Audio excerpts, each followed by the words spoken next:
पड़ी मौसम की मार, खराब हुआ गेहूं का बाजार। क्या है राहत सरकार, कैसे कम हो सकता है किसानों का नुकसान?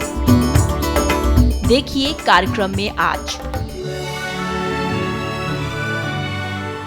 नमस्ते, आप देख रहे हैं बातें खेती की और मैं हूं याशु गांधी। और आज हम बात करेंगे गेहूं से जुड़ी हुई वक्त की और मौसम की। जो मार गेहूं पर पड़ी है उससे बहुत ज्यादा नुकसान हमारे किसान दोस्तों को हुआ है। खेतों में जो गेहूं पसर गया है, अब समस्या इस बात की है कि उसको बाजार में कैसे और किस तरीके से निकाला जाए कि कम से कम नुकसान हो। इसके अलावा दूसरी तरफ सरकार ने भी बहुत सारी घोषणाएं की हैं। परिवहन खर्चे से लेकर तकरीबन 10% तक कटा हुआ गेहूं वो भी लिया जाएगा और भी तमाम सारी बातें, घोषणाएं, वादे हैं। उनकी जो सच्चाई है उसको भी हम तलाशने की, परखने की कोशिश करेंगे आज अपने इस कार्यक्रम के दौरान। और स्टूडियो में इस चर्चा के लिए हमारे साथ हमारे मेहमान मौजूद हैं। डॉक्टर वेद प्रकाश हमारे साथ हैं। डॉक्टर साहब, आपका बहुत बहुत स्वागत है। Thank you. डॉक्टर साहब, मार्केट के विशेषज्ञ हैं आप, किसानों से भी संपर्क आपका होता रहता है। इस वक्त जो मार पड़ी है मौसम की, उसको देखते हुए आपको क्या लगता है कि अब आगे क्या कुछ करना चाहिए? नुकसान तो हुआ है और बहुत हुआ है।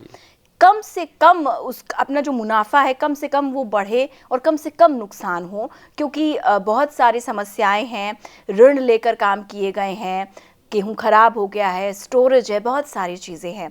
आप इसको किस तरीके से लेते हैं? देखिए, जब तक आपने कहा जैसे कि सरकार भी इनिशिएटिव ले रही है, सरकार भी आगे पहल कर रही है आगे बढ़ के, किसान के स्तर पर अभी सबसे पहली बात है कि उसको कॉन्फिडेंस अपना बनाए रखना चाहिए। जो अपनी जो एक भावनात्मक वो टूट रहा है, अपना हौसला नहीं छोड़ना चाहिए। सबसे पहला काम है किसान का। दूसरा काम ये है कि उसको अगली फसल के लिए अच्छा बीज जो बचा हुआ है उसके गांव में जहां भी आसपास में अपना रखे, और जो बीज का व्यवसाय करते हैं वो किसान के लिए अपना बीज, अच्छा बीज रखें अगली फसल के लिए। दूसरा, किसान को क्या करना चाहिए, गेहूं जिस भी हालात में है सबसे सुरक्षित तरीके से हार्वेस्ट करके उसको, उसकी कटाई गहाई करके और अच्छे गनी बैग्स में सुखा के पैक करके मंडी में बेचना चाहिए। अब मंडी में आती है बात, किसान को मंडी में जाए तो मंडी में, आसपास के मंडी में पहले माल ले जाने से पहले पता करे कि मेरी बारी कब आएगी। ऐसा नहीं हो मंडी में जाके वहाँ पड़ा हुआ है 3 दिन और उसकी बारी नहीं आ रही है, तो पहले वहाँ से टोकन ले या उनसे बात करे, जो भी जब कब तोल होगी मेरी। लोकल स्थानीय व्यापारी अगर ले रहे हैं तो व्यापारी, मंडी में जा रहे हैं तो मंडी में अपनी पूरी व्यवस्था करें। और जिन लोगों का ज़्यादा नुकसान हुआ है अपने परिवार के साथ बैठ के, अपने गांव के लोगों के साथ बैठ के इसका जायज़ा लें कि किस तरह से इससे ओवरकम हो सकते हैं। कर्ज़ हैं किसी के पास, कर्ज़ की प्लानिंग करें। तो किसान को अपने हौसले पर ज़्यादा नज़र रखनी है और अपनी व्यवस्था एक मैनेजमेंट के तरीके से उसको आगे बढ़ाना। ये तो आपने बहुत अच्छी बात बताई कि मुसीबत है अगर आई है तो सब्र का दामन नहीं छोड़ना है। एक चीज़ मैं समझना चाहूँगी कि सरकार जो घोषणा करती है कहीं ना कहीं उसमें थोड़ा बहुत राजनीति का भी होता है। ये जो घोषणाएं की गई हैं, परिवहन की बात की गई है, 10% गेहूं के कटे होने की बात की गई, क्योंकि इस वक्त जो है वो लगभग बहुत ही निकृष्टतम स्तर का गेहूं हो गया है, सी ग्रेड क्वालिटी जिसे हम कहते हैं। तो सारा तालमेल किसान कैसे बिठाए और क्या सच्चाई है इन सारी घोषणाओं की और इन बातों की और वादों की? देखिए, सरकार ने सबसे बड़ी जो घोषणा की, एक तो पहले तो आ नहीं रहे थे बाहर निकल के, जब आए हैं तो उन्होंने घोषणाएं की हैं, केंद्र सरकार ने घोषणाएं की हैं और केंद्र सरकारों के साथ साथ राज्य सरकार भी आगे आई हैं।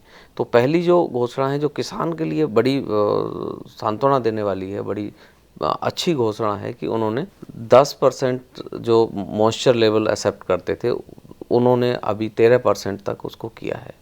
अब 13% में हो सकता है तो थोड़ा सा और वो करके 15% तक का भी वो एक्सेप्ट करें, तो उसके लिए भी बात चल रही है। 13% नमी पर अगर वो किसान का गेहूं ले लेते हैं तो ये किसान के लिए बड़ी राहत है। जहां तक टूटे हुए गेहूं की, कटे हुए गेहूं की थ्रेसिंग में जो कट जाता है उसके लिए भी, तो वो पहले भी बी ग्रेड, एक सेकंड ग्रेड होता था, एक रेट होते थे ए ग्रेड के, एक सेकंड ग्रेड के, 2 एमएसपी में रेट्स होते हैं सब जगह। जितने भी तोल सेंटर हैं, जितने भी खरीद केंद्र हैं, उन पर 2 ग्रेड के रेट हमेशा से रहे हैं, तो अभी भी उसमें जाएंगे वो।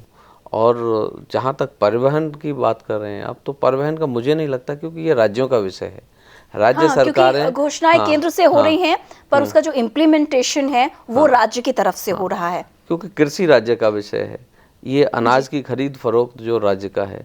जहाँ तक अगर सेंट्रल गवर्नमेंट की जो एजेंसीज हैं, अगर वो परिवहन का भाड़ा उनको किसान को दे रहे हैं और लाने का कितने किलोमीटर पर कितना है, तो बहुत ही छोटी सी रकम होगी, वो बहुत छोटी सी रकम होगी जो किसान का भरपाई नहीं होगी। अगर 200 रुपये किसी को दे दिए या 300 रुपये, 400 रुपये दे दिए, उससे कोई फ़र्क नहीं पड़ेगा।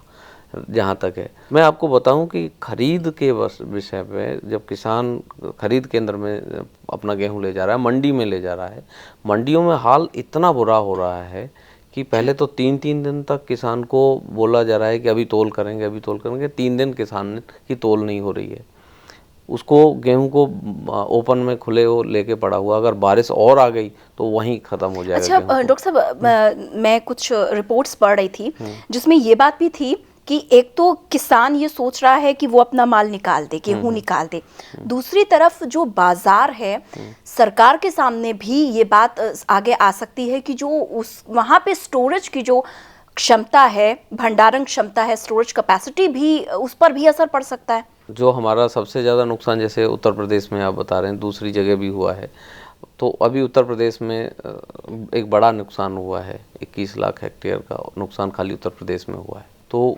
यहाँ के किसान नेशनल किटी में बहुत कम देते थे, अपने घर के लिए, डोमेस्टिक मार्केट के लिए कंजप्शन में हो जाता था। अब जो उनको, क्योंकि गेहूं खराब हो गया है, तो अभी उसका स्थिति ये बना रहे हैं कि उनको मार्केट में बेचना है, और रखने लायक गेहूं नहीं है। अच्छा गेहूं जो उसके पास बचेगा उसको रखेगा, जो भीगा हुआ गेहूं है उसको मार्केट में निकाल देगा। अब वो गेहूं जब सरकार के पास या प्राइवेट लोगों के पास जब आ जाता है, अब उसकी मुसीबत ये है कि उसको आप स्टोर करेंगे तो उतनी जल्दी वो ख़राब होना चालू करेगा। तो उसको, सरकार को उसके लिए, प्राइवेट लोग हैं, सरकार हैं, उन सबको प्लान करना पड़ेगा कि ये जो गेहूं है तुरंत इस्तेमाल में लाया जाए, पीडीएस में दिया जाए या मिलों को दिया जाए। ये जल्दी से जल्दी जो ख़राब वाला गेहूं है वो आगे बढ़ाया जाए। अगर उसको स्टोर में कर लिया तो कैरी फॉरवर्ड में गया, वो वहीं सड़ जाएगा। तो हमारा पिछले भी सालों में हमने देखा है कि सड़ते हुए गेहूं, तो अगले साल भी आप सड़ता हुआ गेहूं देखेंगे अगर इसका सावधानी नहीं ली तो। जी, तो यानी कि इसको कोशिश की जाए कि सही समय पे किसान के स्तर पर भी और सरकारी स्तर पर भी ये प्रयासरत रहना चाहिए कि इसको सही समय पे सही तरीके से निकाला जाए और उसका मैनेजमेंट, अब जो बचा हुआ गेहूं है वो सही हो। इसके अलावा जो कटाई के उपरांत की चीज़ें हैं, पोस्ट हार्वेस्टिंग है, वो बिंदु और साथ ही अंतर्राष्ट्रीय बाजार पर भी मैं आपसे पूछूंगी, लेकिन फिलहाल यहाँ पर हमें रुकना होगा एक छोटे से ब्रेक के लिए। जल्द लौटते हैं ब्रेक के बाद। गेहूं का बीज की हम बात करें तो बहुत ही नमी कम हो, 8%, 9%, 10% नमी तक का गेहूं वो स्टोर करें और उसको ग्रेडिंग करके रखें, दवा मिला के रखें, ट्रीट करके रखें, और सूखी जगह पर उसको रखा जाए। अभी हम गेहूं की बात कर रहे हैं, बीज बाजार जो है उस पर भी तो इसका प्रभाव पड़ा होगा। तो आप देख रहे हैं बातें खेती की। ब्रेक के बाद एक बार फिर से आपका स्वागत है, और आज हम बात कर रहे हैं गेहूं की मार्केटिंग से जुड़ी हुई, बाजार से संबंधित चीजों की, क्योंकि सभी को ये बात पता है कि बहुत ज्यादा नुकसान हमारे किसान दोस्तों को हुआ है।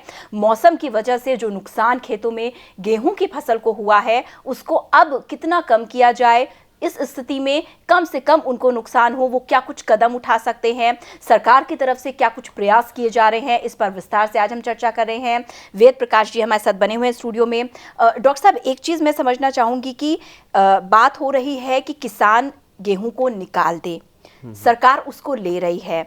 अब बात आती है सरकारी स्तर पर हमारा जो इंफ्रास्ट्रक्चर है, उसकी जो स्टोरेज है, भंडारण को लेकर क्या इतनी चीज़ें इतना सक्षम है कि इतने स्तर पर उसे ले लिया जाए, इस तरह का पसीजा हुआ गेहूं, और फिर उसको निकाला जाए?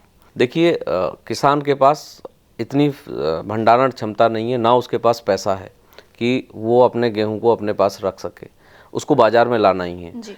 गेहूं खराब हो चुका है, ये भी हमें पता है, और बहुत तेज़ी से हमारे पास आवक हो रही है, हमारी बहुत तेज़ी से आवक बढ़ रही है और प्रोक्योरमेंट हमारा पीक पर है। हम देख रहे हैं कि बाज़ारों में भरा पड़ा है गेहूँ। अब ऐसी स्थिति में क्या हमारे पास भंडारण की क्षमता है? उतनी क्षमता जितना हमारे पास प्रोक्योरमेंट है। हमारे पास पिछले साल 9,58,00,000 टन गेहूँ पैदा हुआ था।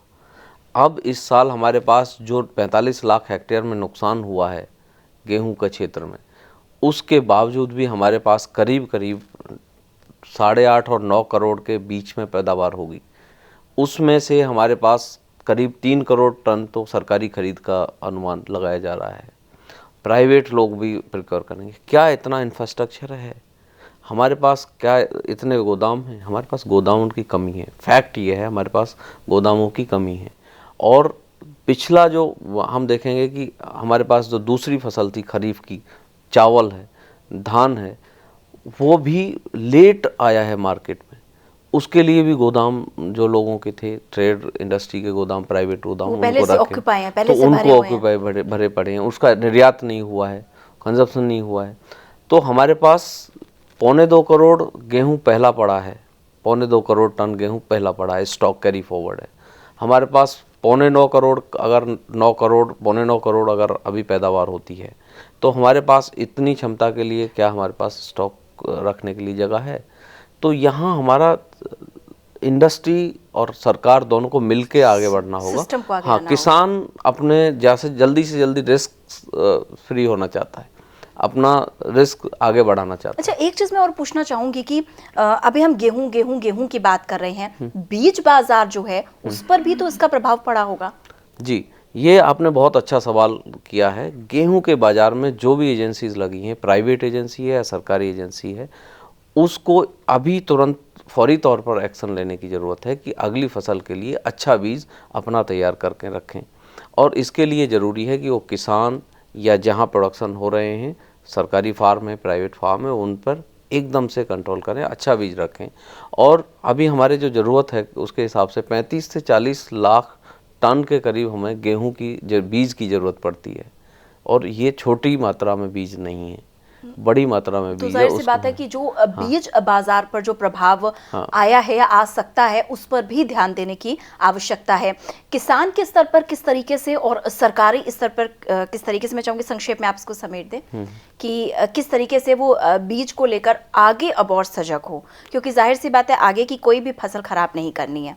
देखिए, गेहूं का बीज की हम बात करें तो बहुत ही नमी कम हो, 8%, 9%, 10% नमी तक का गेहूं वो स्टोर करे और उसको ग्रेडिंग करके रखे, दवा मिला के रखे, ट्रीट करके रखे और सूखी जगह पर उसको रखा जाए। तो उससे मॉइस्चर नहीं आएगा और उसमें कीड़े नहीं लगेंगे, ज़्यादा सेफ रहेगा। तो बीज का भाव भी हम देख रहे हैं कि अब पिछले साल भी बढ़ा था, इस साल और बढ़ने के चांसेस हैं जी। और गेहूं के भाव मार्केट में अब देख रहे हैं 1400-1500 प्रति क्विंटल के बीच में चल रहे हैं और जो उम्मीद से कम है लोगों की। उत्पादन भी कम है तो उस हिसाब से गेहूं बढ़ना चाहिए था, लेकिन गेहूं घट रहा है। बीज बाजार के अलावा और भी बहुत से इससे जुड़े हुए विषय हैं। हम फ्लोर मिलों की बात करें, आटा जो मिले हैं उनकी भी अलग स्ट्रैटेजी अब थोड़ी सी चेंज होगी, क्योंकि जाहिर सी बात है हर इससे जुड़े हुए हर क्षेत्र पे गेहूं का जिस तरीके से प्रयोग होता है, हर उस पर असर पड़ेगा बहुत। अगर आटा मिलों की बात करें तो आप जो कह रहे हैं, सब लोगों का यही मानना है कि मैं कम से कम रिस्क लेके चलूं। सब लोग इंडस्ट्री में, चाहे वो ट्रेड वाले हैं, सब लोग ये सोचते हैं हम कम से कम रिस्क लेके चलें। अब रिस्क ये है कि ख़राब गेहूँ है, जितना अगर ज़्यादा देर स्टॉक किया वो ख़राब होगा। तो फ्लोर मिल उनको पहले लाएंगे काम में और आगे बढ़ाएंगे। तो फ्लोर मिल उनको यूज़ करना एडवांस में चालू करें और जो सही गेहूँ है उसको लेट के लिए स्टॉक करें। तो अपनी इन्वेंट्री को थोड़ा सा मैनेज करना पड़ेगा उनको। हर कोई अपना सेफर साइड लेके चल रहा है। जो आटा मिले हैं वो अपना लेके चले हैं, बीज बाजार अपना लेके चल रहा है, अंतर्राष्ट्रीय स्तर पर भी बहुत सारी चीज़ें चल रही हैं, गवर्नमेंट अपना चल रही है। ऐसे में वो किसान जिसका जो गेहूं है, वो जो फसल है, वो खून पसीने से उसने वो उसको लगाया और उसमें नुकसान हुआ है, वो अपना जो सेफर पॉइंट है वो क्या लेके चल सकता है इस परिस्थिति में? देखो, किसान को सबसे पहले, किसान के लेवल पर उसको सबसे पहले है कि अपना गेहूं जो उसको रखना है, अच्छा गेहूं है वो रखे, उसके बाद सड़ाने के लिए अपने घर में नहीं रखे, उसको निकाल दे। अगर कम रेट में मिल रहा है तो भी निकाल दे, तो निकाल दे और उसके आगे अगली फसल पर फोकस करे। व्यापारी है, व्यापारी को ये अपनी इन्वेंट्री ऐसे बनानी है कि जिससे कि वो अच्छा गेहूं स्टॉक करे और बाकी गेहूं जो है मार्केट में निकाले, जैसे कि कंजप्शन में आ जाए। तो जल्दी से जल्दी हमको उस गेहूं को बाजार में लाना है, कंज्यूमर तक पहुंचाना है। हो जाए, हाँ, उसकी तो जो निकल हाँ जाए। तो मेट्रोज में, अर्बन कंज्यूमर्स में, जहाँ जहाँ तक कंजप्शन में लाना है। यानी कि कुल मिलाकर देखा जाए तो आगे बढ़ना है। हालांकि कहना बहुत आसान होता है, करना मुश्किल होता है कि बीती ताही बिसार दे, आगे की सुध ले। लेकिन आगे की सुध लेनी होगी, क्योंकि अगर जो रखा हुआ, पड़ा हुआ या हो चुका जो नुकसान है, अगर उसको देख के रोते रहेंगे तो आगे फायदा उठाने के जो संभावनाएं हैं वो बहुत कम हो जाती है। जल्द लौटते एक छोटे से ब्रेक के बाद जानेंगे कि और किन किन बिंदुओं पर ध्यान दिया जा सकता है किसान के स्तर पर और बाजार के स्तर पर, कि ताकि नुकसान कम से कम हो। छोटा सा ब्रेक। मैंने देखा है कि बहुत बड़े लेवल पर किसान बैंकों के डिफाल्टर होंगे। अगर कर्ज माफ़ी होती है तो एक स्थिति बनती है, या कर्ज में डिले होता है अगली फसल तक के लिए, ब्याज छूट वगैरह कुछ भी हो, तो अभी की स्थिति कर्ज लौटाने की स्थिति किसान की नहीं है। जो खरीदारी बाजार है, गेहूं के अगर हम भाव की बात करते हैं तो उस पर कितना और किस तरीके से असर पड़ेगा? ब्रेक के बाद एक बार फिर से आपका स्वागत है। आप देख रहे हैं बातें खेती की, और आज हम बात कर रहे हैं गेहूं और गेहूं के बाजार से जुड़ी हुई। जिस तरीके से नुकसान किसानों को हुआ है उसको किस तरीके से कम किया जा सकता है। डॉक्टर वेद प्रकाश हमारे साथ बने हुए हैं स्टूडियो में। डॉक्टर साहब, हम अभी सरकार के स्तर पर बात कर रहे थे, बहुत सारी घोषणाएं की गई हैं। एक तो होता है कि रिलैक्सेशन दिया गया है, थोड़ा सा ढील दी गई है, छूट दी गई है। एक बिंदु होता है मुआवजे से जुड़ा हुआ, वो कैसे और किस तरीके से पहुंचता है? घोषणाएं अपने स्तर पे होती है, इम्प्लीमेंटेशन के बाद उन तक कितना पहुंचता है? क्या वाकई एक आम किसान जो कर्ज लेके खेती करता है, क्या वो कर्ज लौटा पाएगा? आपको लगता है कि किस तरीके से वो इस स्थिति से निपट सकता है? देखिए, एक तो सरकार का ये सॉफ्ट कॉर्नर है, राज्य सरकारों का भी, केंद्र सरकारों का भी, कि नुकसान हुआ किसान को सपोर्ट करें। एक सेंटिमेंटल सपोर्ट उन्होंने दी है, भावनात्मक जुड़ाव सरकार ने दिया है, वो अच्छी बात है। रही बात मुआवजे की, तो मुआवजा जो पहले तो इन्होंने अनाउंस किया है वो बहुत कम है। तो ये एक बहुत विचित्र स्थिति है, कब तक मिलेगा मुआवजा, क्या मिलेगा, ये है। किसी की लड़की शादी के लिए बैठी है, किसी के लड़के को एडमिशन लेने हैं, किसी को मकान बनाने हैं, किसी का इंफ्रास्ट्रक्चर पेंडिंग है, किसी के कर्ज बकाया पड़े। अब किसान, जो आपने कर्ज की बात कही, किसान नहीं है स्थिति में कि कर्ज लौटा पाए। बहुत बड़े स्तर पर किसान डिफाल्टर होंगे। मैं पिछले सप्ताह पूरे उत्तर प्रदेश में ट्रैवल किया हूँ, मैंने देखा है कि बहुत बड़े लेवल पर किसान बैंकों के डिफाल्टर होंगे। अगर कर्ज माफ़ी होती है तो एक स्थिति बनती है, या कर्ज में डिले होता है अगली फसल तक के लिए, ब्याज छूट वगैरह कुछ भी हो। तो अभी की स्थिति कर्ज लौटाने की स्थिति किसान की नहीं है, क्योंकि उसका पैदावार में कम है, उसके पास मुआवजा सबको नहीं मिलेगा, और फिर भाव भी कम है। अच्छा, मैं एक चीज़ वो पूछना चाहती थी, जो खरीदारी बाजार है गेहूं के, अगर हम भाव की बात करते हैं तो उस पर कितना और किस तरीके से असर पड़ेगा? देखिए, अभी तो गेहूं के भाव, पीक सीजन है तो भाव हर पीक सीजन में दबाव में रहते हैं, लेकिन अब ज़्यादा और दबाव में है, क्वालिटी की वजह से है, गवर्नमेंट के अनाउंसमेंट्स की वजह से। अब जो भावों में अभी हम देख रहे हैं कि फ्यूचर में भी भाव, वायदा कारोबार में भी भाव नहीं आगे के दिख रहे हैं, लेकिन मेरा मानना है कि अगस्त के बाद में भाव इसके उठेंगे, और ये जनवरी फरवरी तक भाव उठते रहेंगे। आमतौर पे अगर वृहद स्तर पे देखा जाए तो गेहूं और चावल ये अपने आप में बहुत ही एक इंटर रिलेटेड होती है, डिपेंडेंट क्रॉप कही जाती है। उसके बाजार पर भी असर पड़ेगा, या क्योंकि जाहिर सी बात है कि एक क्रॉप लेट है, दूसरी क्रॉप पे इफेक्ट आ रहा है, इस चीज़ को किस तरीके से समझा जा सकता है? देखो, जो गेहूं और चावल, गन्ना, आलू, ये चार उत्तर भारत की मुख्य फसलों में से, इन चारों में किसान को बहुत ही इस बार लॉस गया है। धान के भाव नहीं मिले उनको, पैदावार में लागत पूरी बढ़ती गई, फर्टिलाइज़र के रेट बढ़े हुए हैं, डीएपी वगैरह के रेट बढ़े हुए हैं, केमिकल्स बहुत महंगे हैं, एग्रोकेमिकल्स, लेबर बहुत महंगी हो गई, मशीनरी महंगी है, तो धान में उसको लॉस गया। अब उसके पास आलू की फसल खराब हुई, वो भी प्रभावित हुआ। वो आलू का बहुत बड़े लेवल पर हमारा लगभग आधा आलू खराब हो गया है अगर हम ऐसे बात करें तो। तीसरी लेवल की फसल है गन्ना, उसके पैसे नहीं दे रहे हैं किसान को कि मिल वाले, क्योंकि मिल वालों का भी हाल शुगर इंडस्ट्री का भाव चारों तरफ से डामाडोल है। फिर भी हमारे यहाँ पे शायद सिर्फ स्टूडियो में बैठ के डिस्कशन करने से हम उनके दुख और दर्द को पूरी तरीके से तो कम नहीं कर सकते, लेकिन एक छोटा सा प्रयास, छोटी सी कोशिश कर सकते हैं।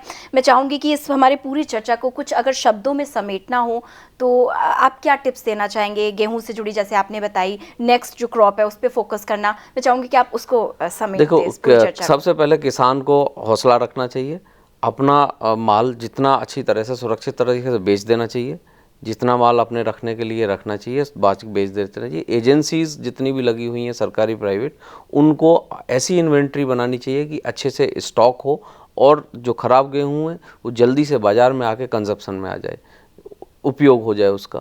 और उसके बाद जहाँ तक कर्ज की बात है, सरकारी घोषणाओं की बात है, उनका अमल जल्दी से जल्दी प्रभावित हो, किसान तक पहुँचे और उसका लाभ मिले। एक चीज़ आपने और मैं चर्चा के दौरान जिक्र छड़ा था कि अब आगे की फसल पर भी ध्यान देना है, वो बहुत ज़रूरी बात, क्योंकि आगे से भी एक आप कोशिश करते हो ना, उसी जगह पे अगर रुक जाएंगे तो वो शायद सही नहीं होगा। आगे जो फसल है, जायद की फसल तो किसान लेट हो गया है, फसल लेट हो गई है, मुश्किल है अभी तो आ गई, लेकिन अर्ली खरीफ की फसल थोड़ी अर्ली करें और प्लानिंग ऐसी करें जिसमें आगे सूखा की संभावना ज़्यादा बन रही है। यानी कि कुल मिलाकर देखा जाए तो अब ज़रूरत इस बात की है कि जो नुकसान हुआ है उसमें कम से कम उसका प्रभाव पड़े, इस बात की कोशिश करनी है। बाकी वो सारी बातें जो डॉक्टर साहब ने बताई, और आगे के लिए योजनाबद्ध तरीके से बढ़ना होगा अगली फसल के लिए। उसके लिए चाहे वो खेत को तैयार करने की बात हो, बीज को लेने की बात हो, और सरकारी स्तर पर भी